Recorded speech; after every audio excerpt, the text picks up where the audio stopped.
Welcome to the Global Skill Development Council, your gateway to digital transformation.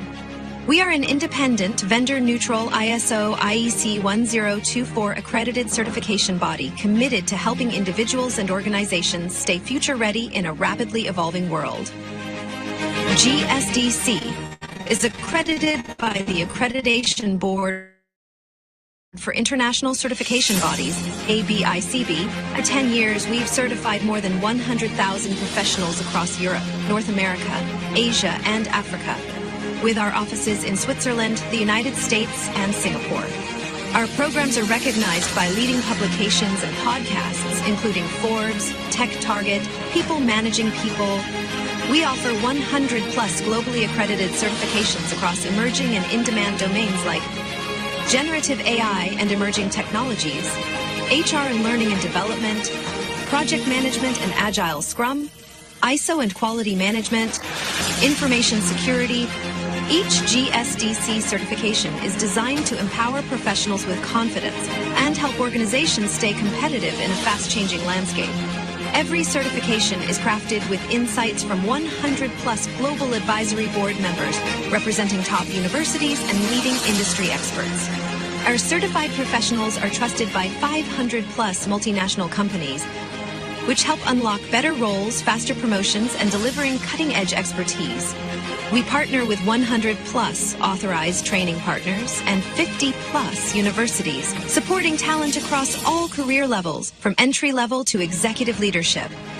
As a GSDC member, you gain lifelong access to interactive webinars, hands-on workshops, SME panels, and global summits. Join a vibrant community of 25,000-plus members and be part of our global events. Check our reviews on Trustpilot. We're trusted worldwide for quality, support, and impact.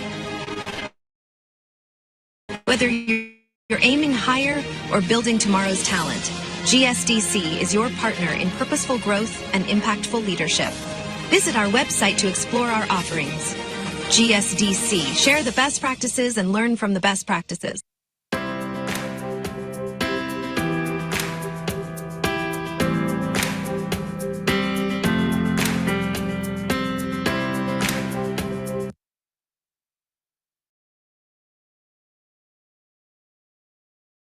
Welcome to the Global Skill Development Council, your gateway to digital transformation.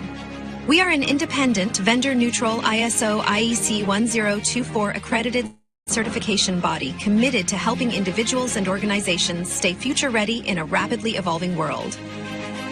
GSDC is accredited by the Accreditation Board for International Certification Bodies, ABICB. For 10 years, we've certified more than 100,000 professionals across Europe, North America, Asia, and Africa, with our offices in Switzerland, the United States, and Singapore.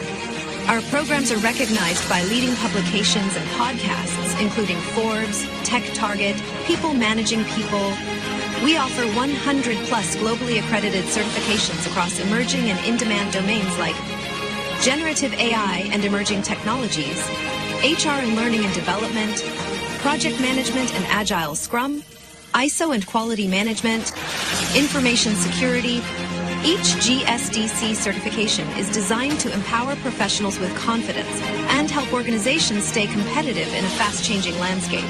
Every certification is crafted with insights from 100-plus global advisory board members representing top universities and leading industry experts. Our certified professionals are trusted by 500-plus multinational companies, which help unlock better roles, faster promotions, and delivering cutting-edge expertise. We partner with 100-plus authorized training partners and 50-plus universities, supporting talent across all career levels, from entry-level to executive leadership.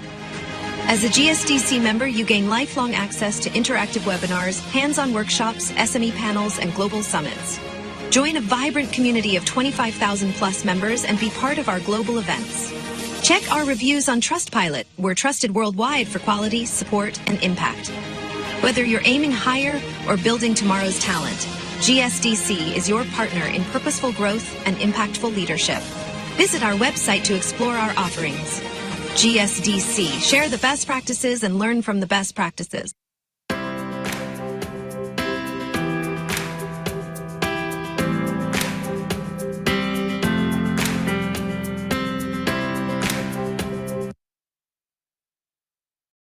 Welcome to the Global Skill Development Council, your gateway to digital transformation. We are an independent, vendor-neutral ISO IEC 1024 accredited certification body committed to helping individuals and organizations stay future-ready in a rapidly evolving world. GSDC is accredited by the Accreditation Board for International Certification Bodies, ABICB. For 10 years, we've certified more than 100,000 professionals across Europe, North America, Asia, and Africa, with our offices in Switzerland, the United States, and Singapore. Our programs are recognized by leading publications and podcasts, including Forbes, Tech Target, People Managing People. We offer 100-plus globally accredited certifications across emerging and in-demand domains like generative AI and emerging technologies, HR and learning and development, project management and agile Scrum, ISO and quality management, information security. Each GSDC certification is designed to empower professionals with confidence and help organizations stay competitive in a fast from 100-plus global advisory board members representing top universities and leading industry experts. Our certified professionals are trusted by 500-plus multinational companies, which help unlock better roles, faster promotions, and delivering cutting-edge expertise. We partner with 100-plus authorized training partners and 50-plus universities, supporting talent across all career levels, from entry-level to executive leadership. As a GSDC member, you gain lifelong access to interactive webinars, hands-on workshops, SME panels, and global summits. Join a vibrant community of 25,000-plus members and be part of our global events. Check our reviews on Trustpilot. We're trusted worldwide for quality, support, and impact. Whether you're aiming higher or building tomorrow's talent, GSDC is your partner in purposeful growth and impactful leadership. Visit our website to explore our offerings. GSDC. Share the best practices and learn from the best practices.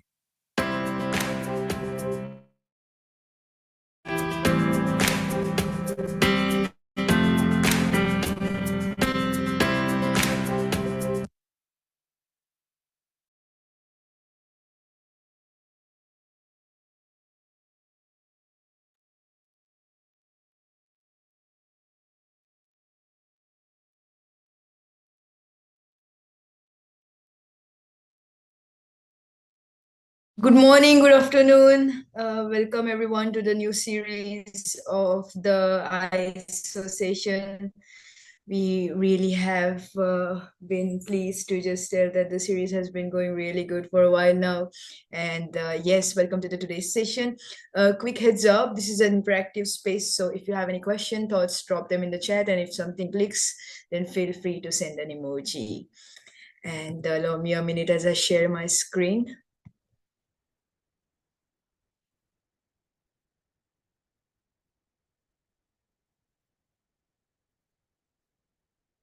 On behalf of Global Skill Development Council, I'm really excited to launch a hands-on series for managers and professionals where we will explore tools and practices aligned with the ISO 27001 and ISO 42001. This series is going to help you master everything about the ISO 27001 and ISO 42001. Now we have really amazing panel for the speakers for this week, and yes, some of them are already been delivering session for the last week, and the panel that we have this week makes it even more interesting. And yes, here's a little sneak peek. We're not stopping there. We're continuing to bring in more brilliant mind to keep your learning journey fresh, dynamic, and super engaging. And if you're wondering how you can be a part of that, just stay tuned and I'll share exactly how you can join in. And yes, for those who are here for the first time, a warm welcome to you all. And I'm going to give you a short introduction about GSDC. So the Global Skill Development Council is a certification body focused on bridging the gap between skills, industry, and innovation. We're accredited by ABICB with network of over 100 training partners worldwide. And so far, more than 250,000 professionals have been certified with GSDC, supported by 500 experts, 1,000 Fortune companies, and 50 plus universities across the globe. Also, a very huge thanks to our partners providing connection to us all the way from Asia, Africa, Australia, Southeast Asia, Canada, and many more regions around the world. A big thank you to everyone who has joined us for today's webinar through them. And special thanks to WordPress Hub, because these guys have been really helping us, being our media partner, and help us reach the global audience and also connect with an even wider ones. Now, I have a really exciting announcement to make. GSTC has recently launched its part, GSTC AI Studio, a lifelong learning initiative, where one get access to the GSTC studio with the 100 plus live monthly sessions, for daily sessions from global experts, real-time practice, and it's certification ready. If you would like to be a part of it, here's a 3 ways: free 14 days access, where you have 80 plus live sessions, access to the full GSTC studio. The second one is GSTC lifelong membership that you get just for $109, with the 80 plus live session, access to the full GSTC studio, membership, access to the physical events, and the LinkedIn provider improver. And the third one is GSTC certification lifetime membership. It's a limited offer just for $100, where you get the certification, membership, personalized coaching, capstone project, AI tools, GSTC Copilot, and competency assessment tool. We also certification portfolio for 100 plus courses, the AI, emerging technologies, ISO leads, auditor, project management, agile DevOps, cybersecurity, and digital transformation. Now, without wasting any time, I'm super pleased to introduce to the speaker who is going to present a very exciting topic for all of us, Herman Fuentes.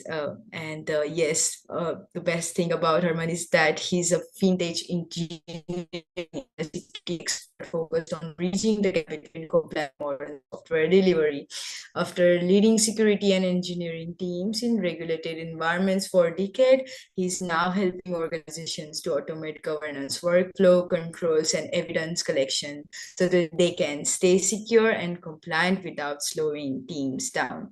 Also, before I give a virtual mic to Herman, I would like to give you guys a reminder: if you have any questions, want to know more about GSDC program, just drop them in the chat. And don't forget to share your reactions, your questions in the chat box. Herman, the mic is all yours. And yes, I'm stopping to share my screen so you can have access for it.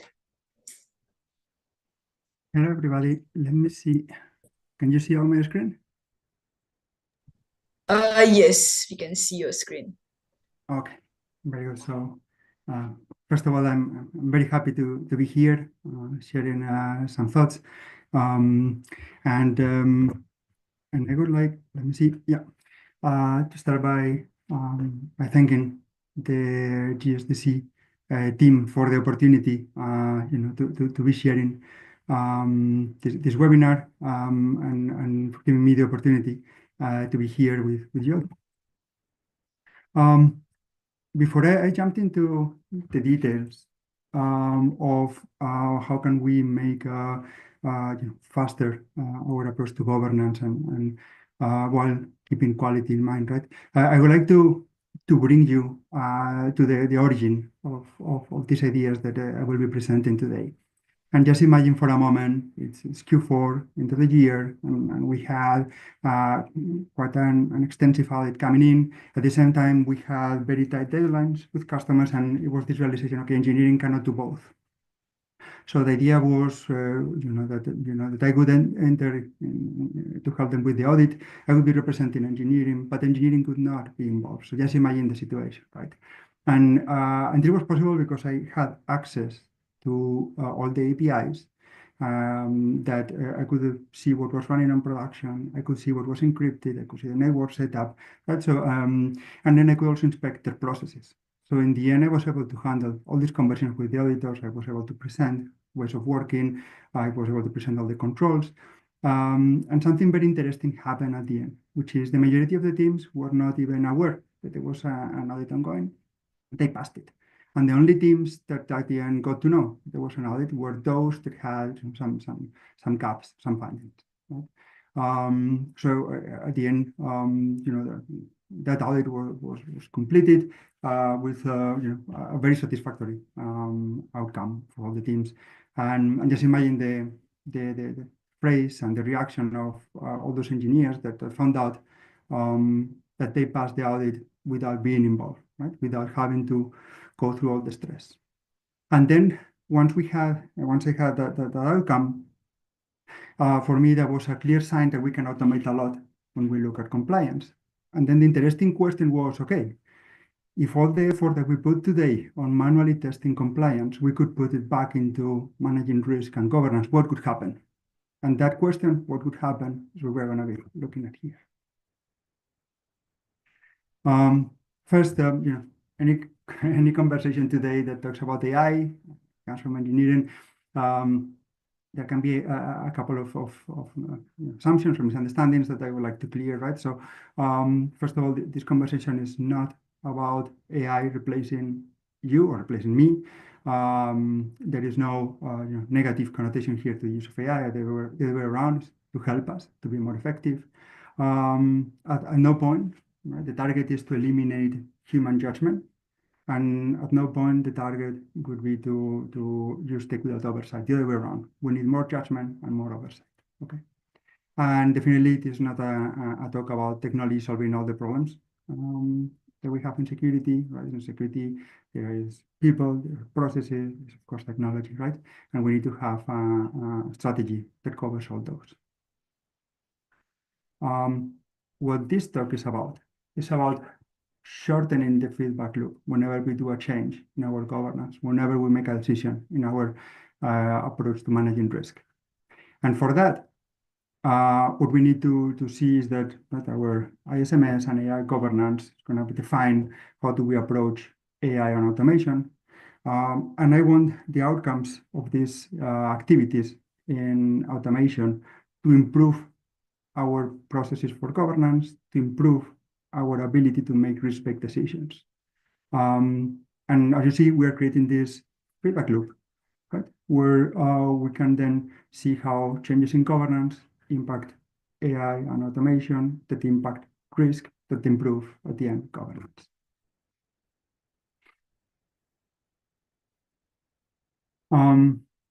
And for this, I would like to start with the compliance part, right? So in GRC, we have governance, risk, and compliance. And what we see is that compliance has this ability to take a lot of space. Right? If we look at the vision, in the standards, which is by ISO 27001 and also 42001, we see that there is a central element, which is risk-based thinking, which is really understanding the risk and making decisions based on those. There is a pivotal element on strategic governance and on continuous improvement. When we look at how many of the implementations at the end really get rolled out, we see that majority of the effort goes to control frameworks, manual verification, and periodic assessments. Now, these things are important, right? So we need to have those things. We need to have control frameworks, verifications, and assessments, right? What would be ideal is that these activities don't take the majority of the time, that we can really constrain them, so we can then focus more on governance and managing risk, right? And that's the key message that we are going to be looking at today. And then let's start with some experiences that I'm sure will resonate, right? We all have been, looking at findings and gaps, and then there is that specific one that seems to come up with every assessment. Can be related to encryption, can be related to change management, but really we see that we struggle with the same concepts typically over and over. On top of it, we have this recurrent need to get evidence, right? And very often we are asking for the same screenshots. And the process is always the same, right? Very transactional. It is a screenshot. It takes time. It needs to be, planned, or we need to be pinging people. At the end, this causes delays, right? And on both sides, right? The one requesting it and the one getting the screenshots. Now, often we end up checking things that have not changed or not substantially changed, right? And then we may overlook things that have more changes. So it's difficult to have full oversight of all the moving pieces that we have in our products. And then, typically the activities to inspect where we are increase when it's closer to the audit. And that's where we typically find that there are some gaps, right? The gaps may have started 5 months ago, 6 months ago, or a year ago, but we are detecting it 10 days before the audit, when there is very little ability then to correct it. And these are the things that we would like really to try to reduce the number of times that we have to do them, but also the impact. And instead of this, what we would like to see more is activities that help us to drive impact. Right? And I chose these 4 that I personally like a lot, right? First of all, governance decision making. There are some things where you are fully embedded into operational activities, there can be any compliance activities. It brings a rhythm very fast on trying to solve things, and governance usually requires a different mindset where you say, 1 moment, I need to stop there. I need to think what is the right way forward. We need to look at the possibilities, right? And that requires having the time to concentrate to make the best decisions. Then the next one is really alignment between business risk and opportunity. And here it requires interacting with a lot of people, right? With the different sides of the business. It's really about being able to get people around the same ideas and targets and goals so that we all can go in the same direction, right? Understanding and analyzing risk, right? So the risks are not static, right? So they evolve with time, and they require really the ability to see how things are changing and invest the time on getting the best understanding with all the parties involved. And then, of course, the threat landscape is continuously evolving, and we need to be able to monitor, right? And these are things where we see there is a high impact, and we would like to do more of these things, right? So let's take a look at options and ideas that we have to actually be able to put more effort and time on these things that drive high impact. And I have here 5 steps. The first 2 connect very well with my story at the beginning of the talk, right? Where I was doing the audit and I was accessing, verifying all those controls through the APIs. And that means we can automate them, right? So technical controls can be easily automated. Next stage is, okay, let's automate then monitoring of processes so we can identify when they stop being effective early in the process. And once these 2 layers are settled, we can focus then on improving our approach to risk, to understanding and managing risk. We can then improve how we manage policies, and then all these 4 elements help us to have a more data-driven approach to governance, and to see governance more, to understand more in a more actionable way. So let's take a look. Let's go to the first one on automating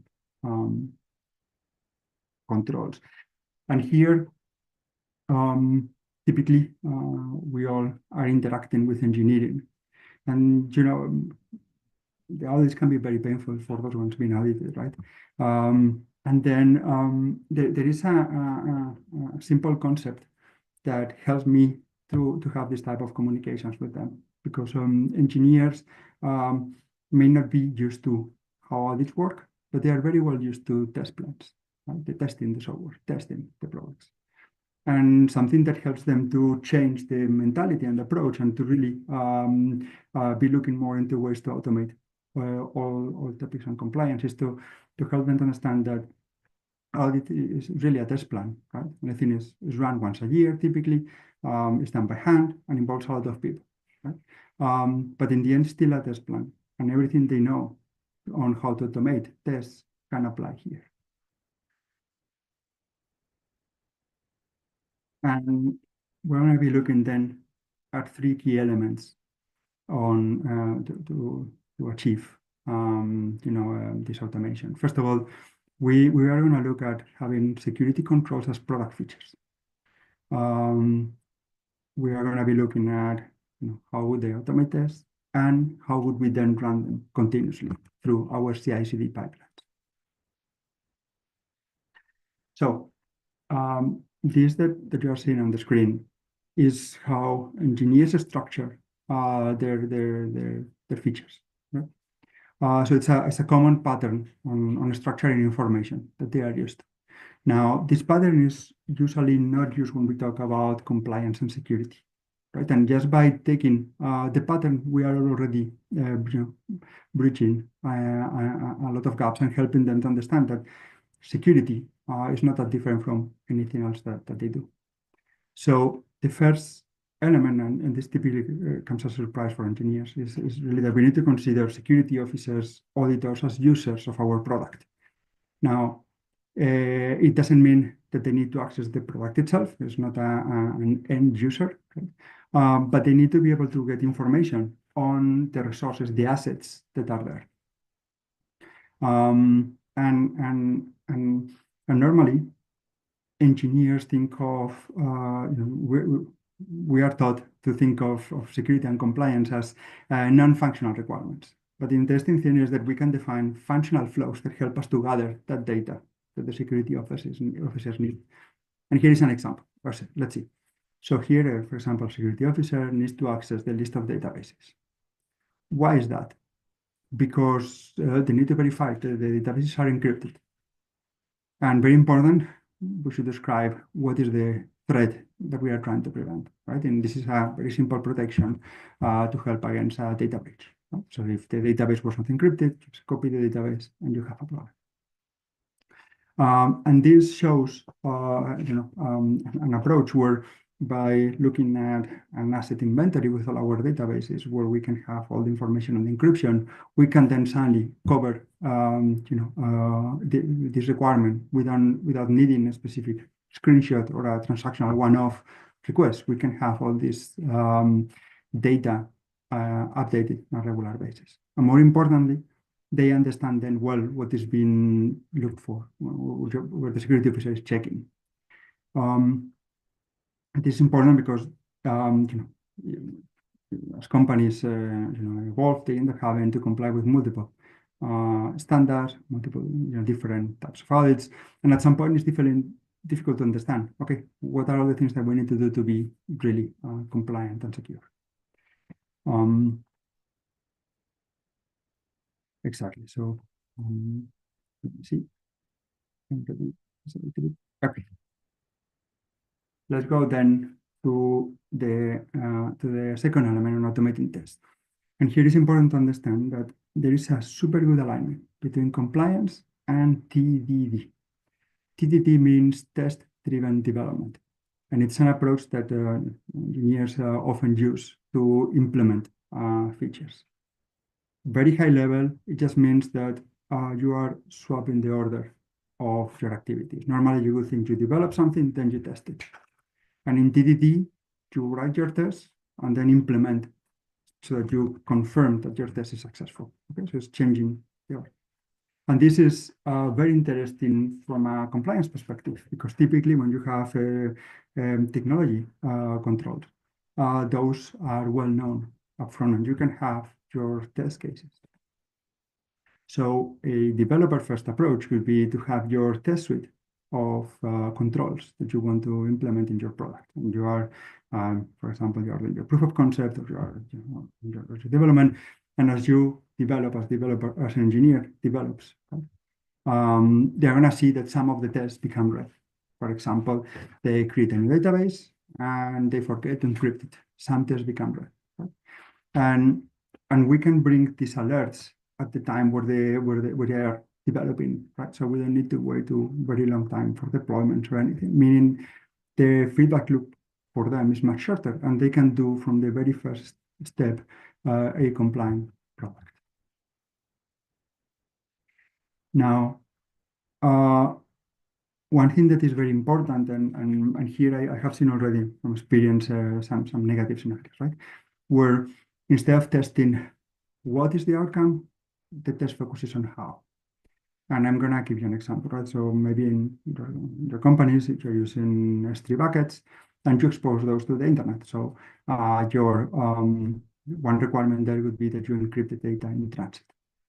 Now, test suite that I had a chance to see, instead of focusing on testing that no S3 buckets were exposed to the internet, the check was on having specific policies in AWS that forbid S3 buckets without HTTPS.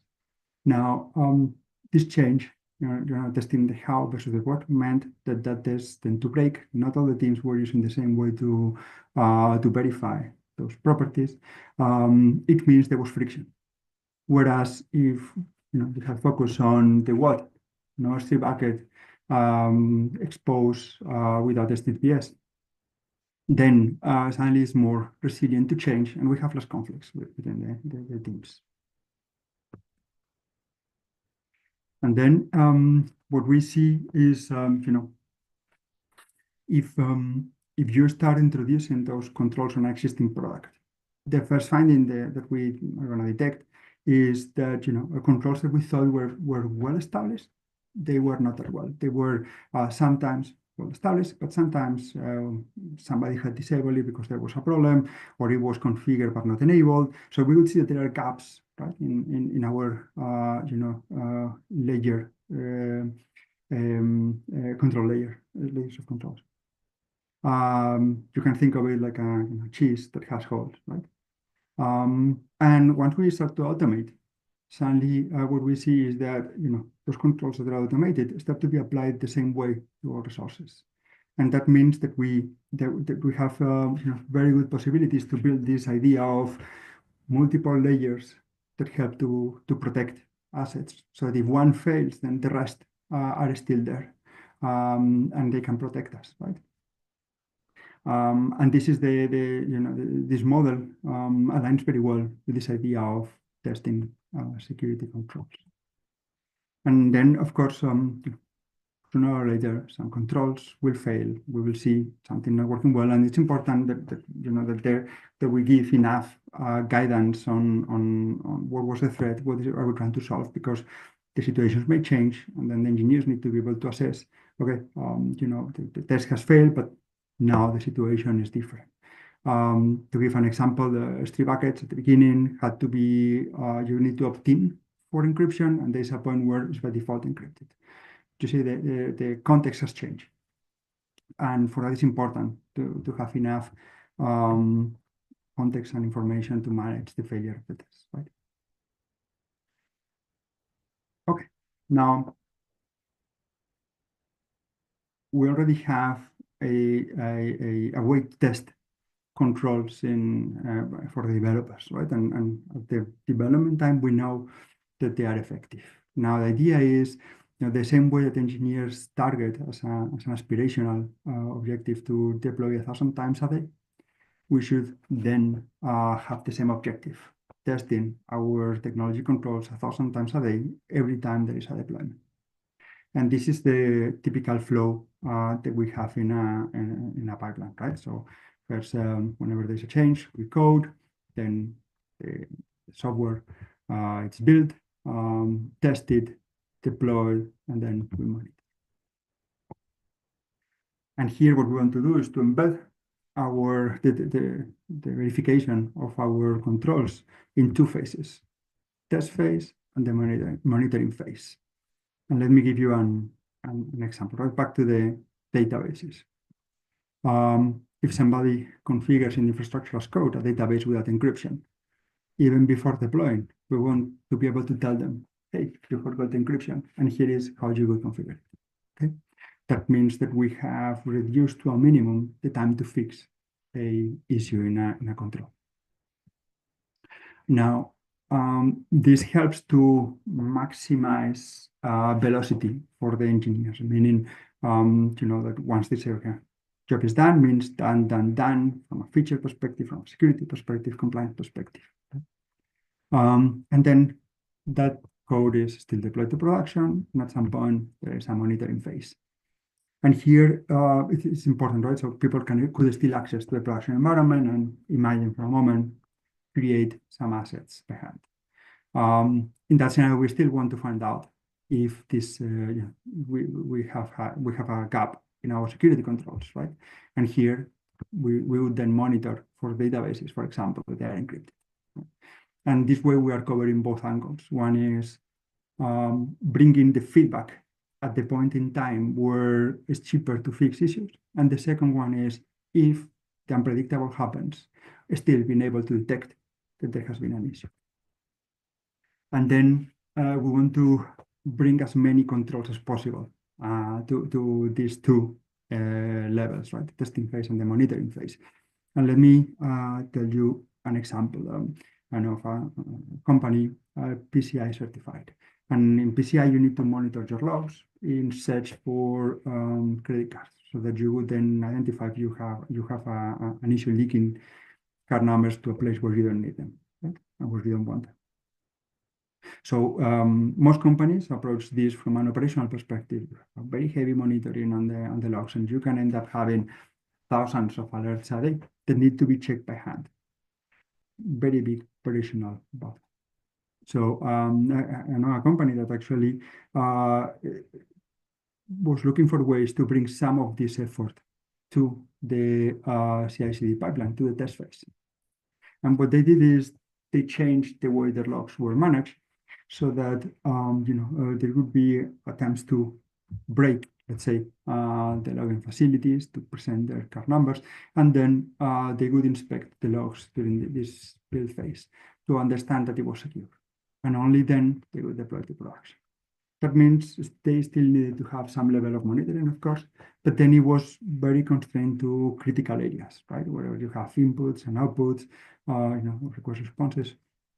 And they could actually reduce the number of false alerts that they were having, right? So the beginning of this story, I was talking about thousands a day, and they were able to bring to tens a month, right?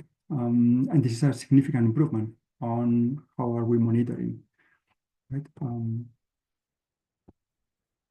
Okay, and this is the most technical part of the talk today, right? First of all, we have seen how can we implement controls as product features, meaning we have a common approach to share this information with engineers. We have seen also how how can we approach automating these tests, and how can we align with this idea of test-driven development. And finally, we have seen how the test can be implemented in CI/CD, right? and embed those checks. The next step is going to be monitoring processes. So let's take a look. First of all, I'm using the word observability, and this is a concept that is very much used in DevOps models, right? Where you go away from snapshots, from looking at the systems on a periodic basis, and then you look at really a continuous evaluation of your systems, your processes, your products, right? So that then you can get a lot of information from the trends, and you can see how the things have changed. And when there is a problem, you can look when that problem started, and you can then get more information on what happened at that point. And that's the idea with our processes. We want to bring in observability, so that if the effectiveness is not where it should be, we can detect it early in the process, and then look for corrections where the impact is the minimal. And we're gonna check the three aspects. First of all, defining metrics and dashboards, monitoring trends, and then alerting based on threats. Okay, now let's take a process. So many companies struggle with change management, right? And what will we do to monitor change management and detect any issues early in time? First thing could be to detect our metrics, right? To define, sorry, our metrics. Some metrics that we could define for change management could be this, right? We would say, look at the number of bugs and the number of stories, so we can understand how much are we allocating to each one, how much time or how much effort. Next step would be to understand which changes are emergency changes and normal changes. Typically, you would expect reduced number of controls and emergency changes, and then maybe you have some post-emergency activities like post-approval, etc. Right? An example of an emergency situation could be your system goes completely offline. So in that scenario, typically you will accelerate and prioritize restoring the system over, maybe having all the pre-approvals in place, right? Other metrics that we could share could be the ratio between success and rollbacks, understanding the number of employees that go for every change, and then that was mentioned before, pre-approvals and post-approvals. Because then with these metrics, we can start to get better understanding of the process. We could look, for example, the number of emergency changes that are successful or have a rollbacks. We could look at emergency changes that are maybe don't have all the post-approvals or post-activities. We could try to understand if there is any relationship between the number of bugs that we're facing and emergency changes. For example, imagine that we stop fixing bugs and we see emergency changes coming up. Right? It can help us then to understand how the process is operating. Right? And if there is deviations, we can then see those in our dashboard. Similar thing we could do, for example, with vulnerability management.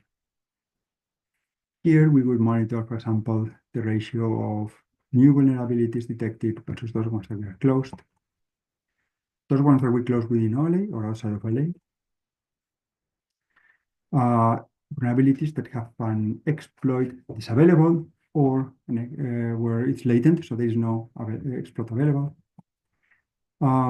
Those connected to services that are internet facing, or that are internal, and then the classification on critical, high, and medium low. Now, with this, we could understand, for example, imagine, we have internal vulnerabilities on systems that are internet facing, where there is an exploit available, but maybe we are fixing outside of the OLE.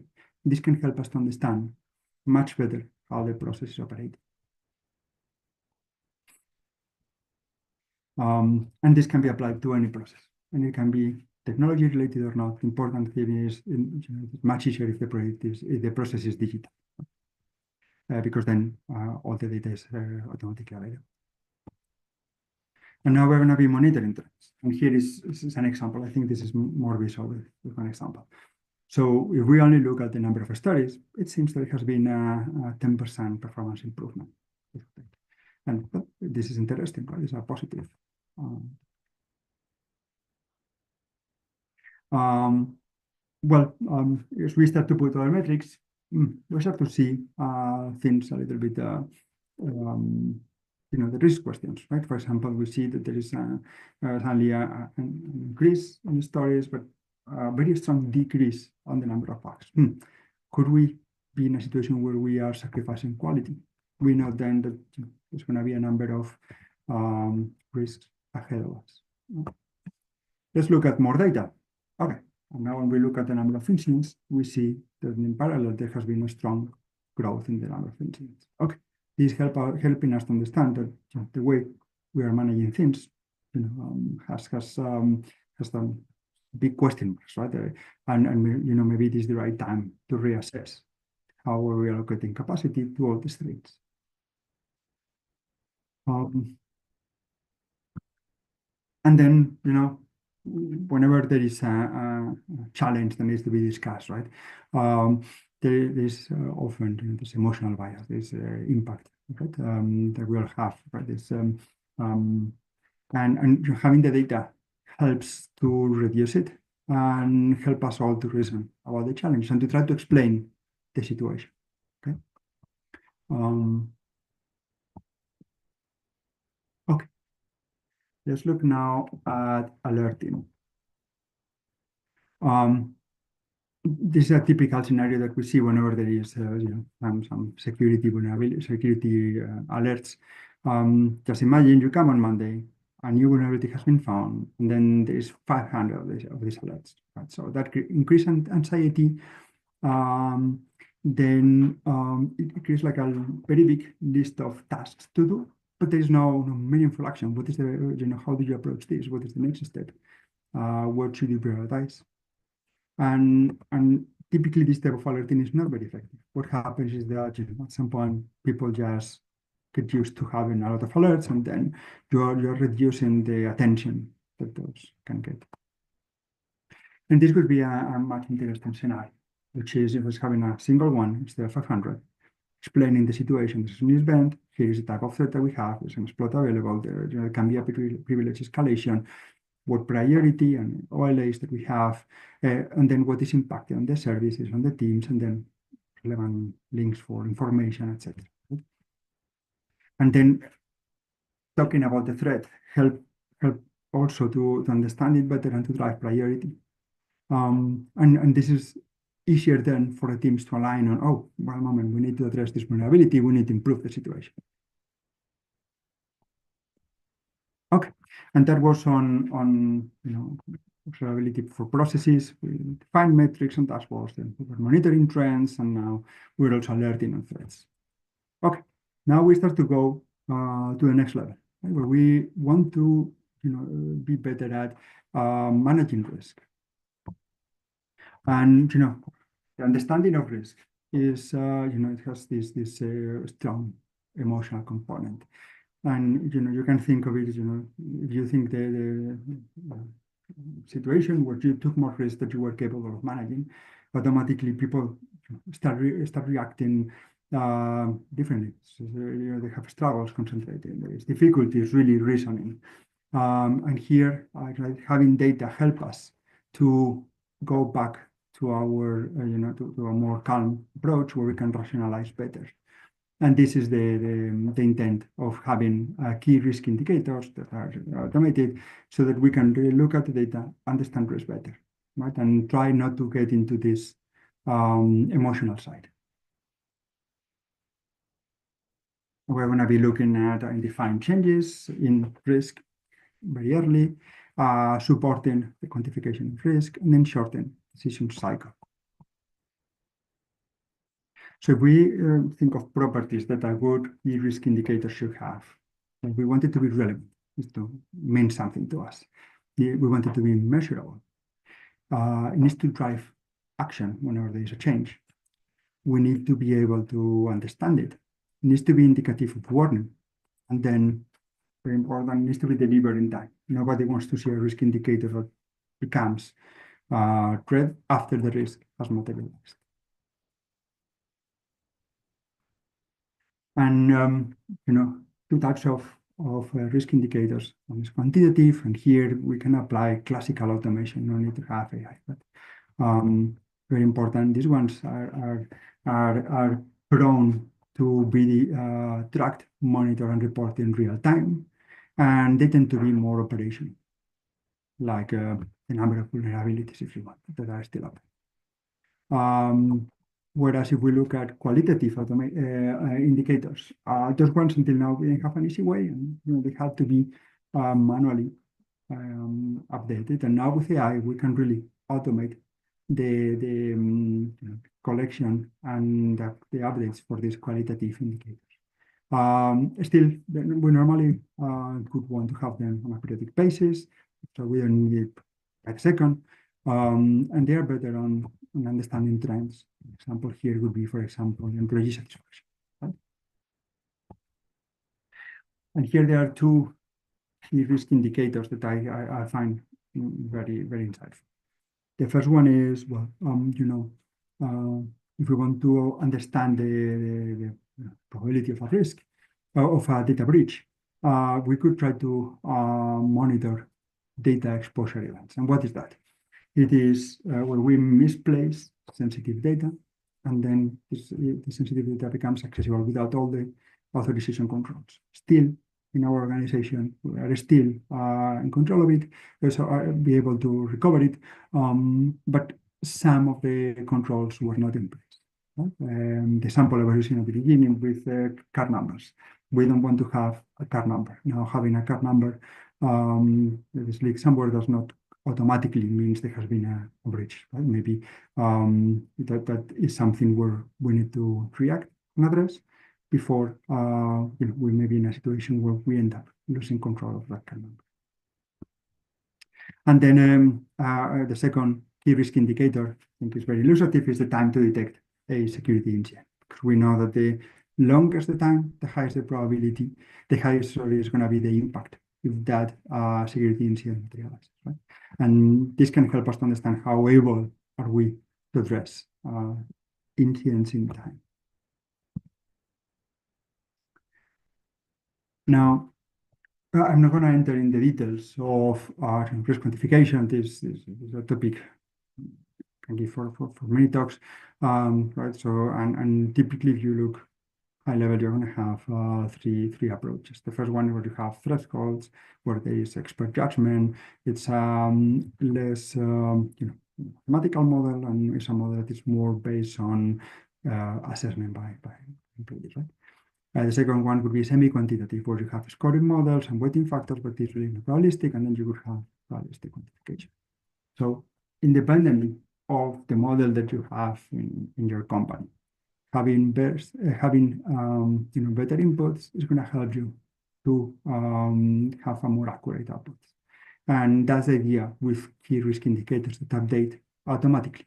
You can have all that data at the moment where you need to assess and quantify risk. And in the end, what we want is to shorten the decision cycle. And with this, what I mean is the following, right? So we would want to detect that there has been a significant change in a specific risk so that we can analyze it and then we can create a response plan. What we really would like is to detect these changes in risk in real time, semi-real time, right? So that we can then very early assess the risk and respond to it. Because the idea is that when we respond, we want that our response plan still matches reality. So imagine for a moment that a risk is very high, you want to address it, make a plan, and then you work for 12 months during that plan, right? And during those 12 months, there's a different risk that went much higher, but our plan didn't cater for that second risk. We did not realize in time. We didn't then adjust our plan. So now we have been facing a problem where the risk has been going down, and we have not been understanding how the other risks were evolving. And what we want to do is to specifically have the capabilities to make decisions that we detect the risks as they are changing, so that we can make the best plans and we can adjust the plans in case there is a significant change in our risk scenario. Okay, and these are all the three elements of that we want to see on managing risk in a way that's more automated, right? We want to identify early changes. We want to have more data for risk quantification, data regularly, and we want to be able to shorten decision cycles. So we're going to be looking now at managing policies, right? And this is an area where having the policies up to date is quite a significant effort because there are three big sources of drift. The first one is regulations and standards evolve, and as such, we need to adjust our policies. But our strategic governance also evolves, and the businesses, also evolve, and they bring significant amount of changes to policies. And then we also have the execution of the execution of processes and how we are implementing them, and that also. We're going to be looking at each one of those three levels. So let's go to it.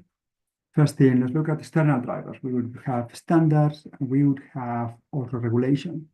And really, they define what has to exist in our compliance program, in our governance program. We are going to have requirements, principles, expectations, right? And these things evolve with time. At the same time, if we look to right, we still need humans to be able to interpret, to prioritize, and put requirements in context, and then, of course, give the approval. Again, we want accountability to remain human. Areas where we invest a lot of time and we can get now a lot of support through AI could be tracking changes. And for example, I was involved in implementing DORA this year, and then there were some changes between the time the first drafts of DORA came and since the time that later it was approved by the regulation was approved, right? And we want to be able to track changes so we detect them and implement them in time. Mapping requirements. I think of all those spreadsheets with a lot of requirements that we go one by one evaluating them and then flagging or identifying content that is outdated. And these topics that we can get better capabilities and better performance by using assistive technology. Now let's look at our strategic intent, right? Here we're focusing on the leadership team. Leadership activities, they are very good at describing why do we need to do something, what is the purpose, what is the aspirational target, and also defining what is an acceptable appetite for risk. Now, strategy changes, and as it changes, we see that it's difficult then to have everything up to date, right? Up to date. And here we will be able to surface inconsistencies and to identify assumptions that are outdated. Exactly. And finally, right, so where we have the execution of processes, right? And here is where more drift happens, right? The processes somehow seems to be evolving and we're all the time playing catch up, right? And here, if we look at the elements that we explained in the second point on bringing observability and monitoring to processes, the idea is to detect that drift early so that we can readjust either the policy or the process, depending on the situation. And AI can help us to have this type of detect this type of inconsistencies and assumptions, outdated assumptions. Okay. Now that we have seen the three sources and have some high-level ideas, how can we improve the situation on the three of them? Let's look at the next one, which is right. So how can we then use data for our governance approach to governance? And if we have implemented the things that we have discussed in points 1 till 4, we see that a lot of areas of governance becomes more actionable, because then suddenly it's about defining targets for metrics and for key risk indicators so that the ISMS can optimize for it. And let's see this more specifically, right? On how would we propagate some strategic decisions so that on controls, metrics, and key risk indicators. And here we would have the general flow, right? Where there is going to be a governance change that requires updates on our policies that then triggers updates in controls, processes, and key risk indicators. So let's see a specific example.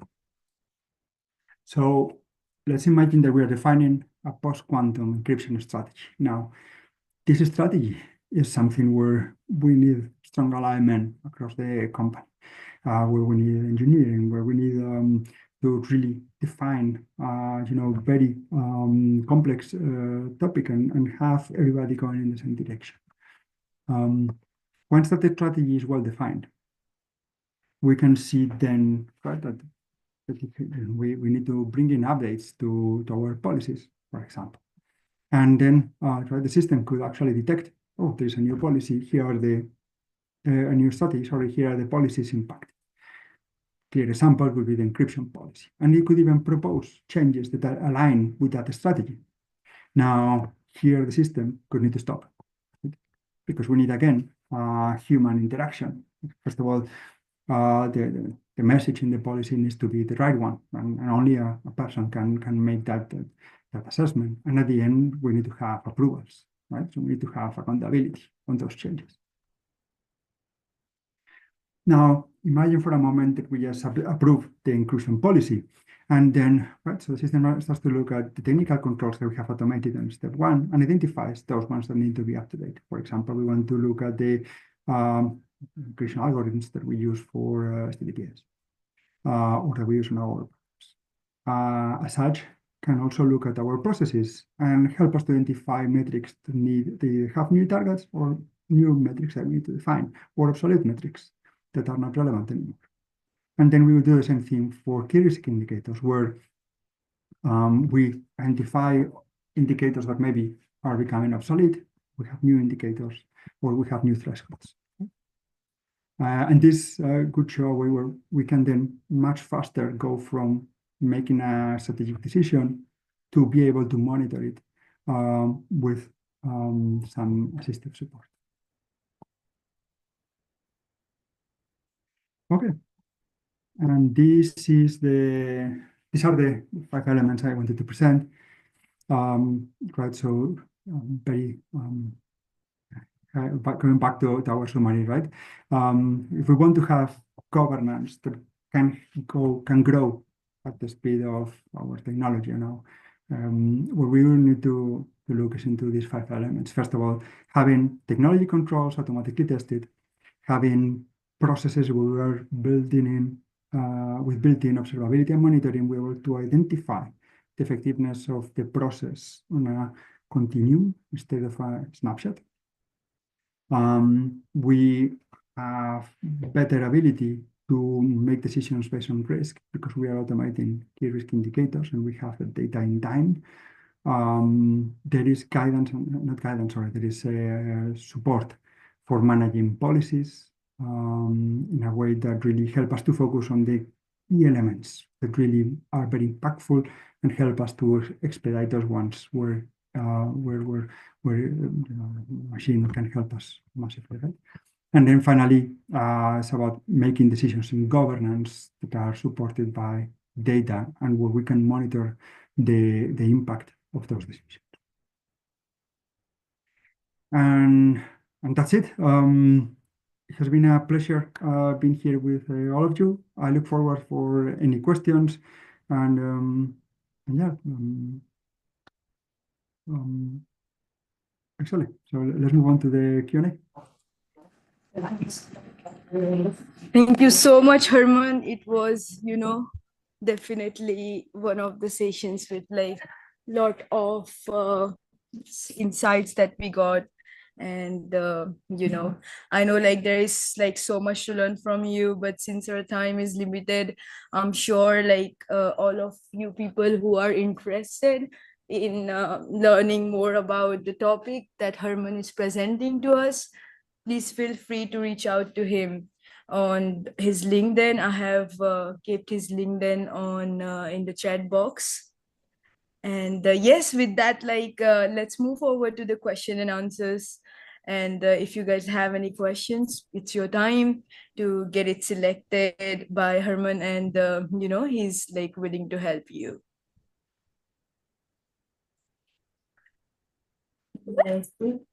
Next one.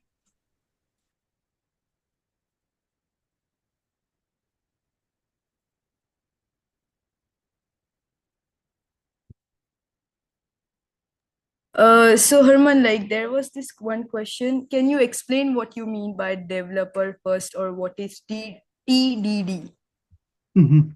So if we consider 1 second how we typically approach evaluating compliance in our products. The developer does something, right? New feature, goes to production, stays in production for 3 months, and then we go and do an assessment, right? Let's see if this is their compliance, right? Every 3 months or every 6 months, or sometimes in the company you say, no, but we have a compliance gateway, right? That compliance gateway may be before it goes to production, but that feature may have been developed for 3 months. It means that the cost of fixing those issues in case there is a compliance gap is very high. What could be a developer first approach could be, just think that you are in your editor, you're working, and then as you make mistakes, it tells you, right? And this is the idea of having a developer first approach, where the developer gets the feedback. Hey, one second, this control is not properly implemented, as they are developing the features, so they can fix it in time. And by the time the code is ready to go to production, you know that there is already those 300 compliance checks that have been approved. That's the idea of having a developer first approach. Right? And then the TDD, or test-driven development, is an approach where you swap the order of activities. First, you prepare your test, then you prepare the feature.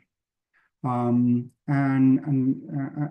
by doing that, you tend to get a code that is more resilient, because at the end you are first thinking of the constraints and all the corner cases, and by the time you start looking at the code, you can then you have a more better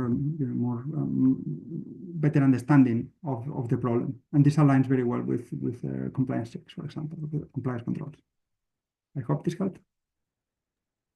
Yes, absolutely. Like, I'm sure, it has helped Arup to understand, like, his questions. The next question that we have, can you please provide some examples of KRIS in the context of an actual scenario within the organization? Let me go back on the slides quickly.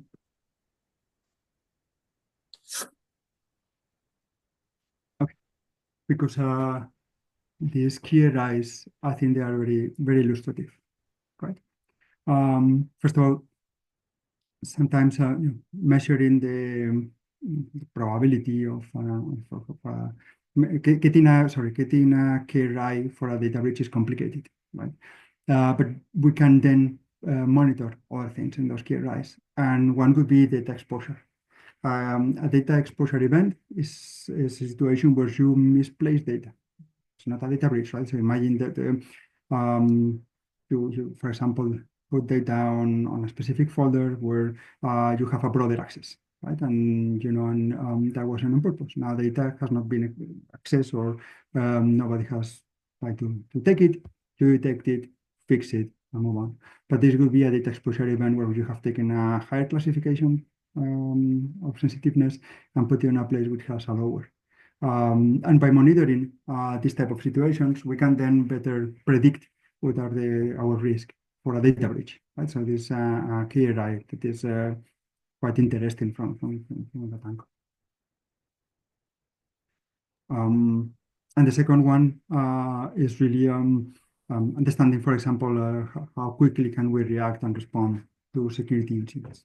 Because we know that if a security incident, you respond very early in the process, then the impact tends to be smaller. If that security incident, you let it there for 2 months until you detect it, then the impact tends to be much bigger. And by measuring the detection time in the incidents that are happening, we can then understand how well placed are we in the company, in the organization, to manage these incidents.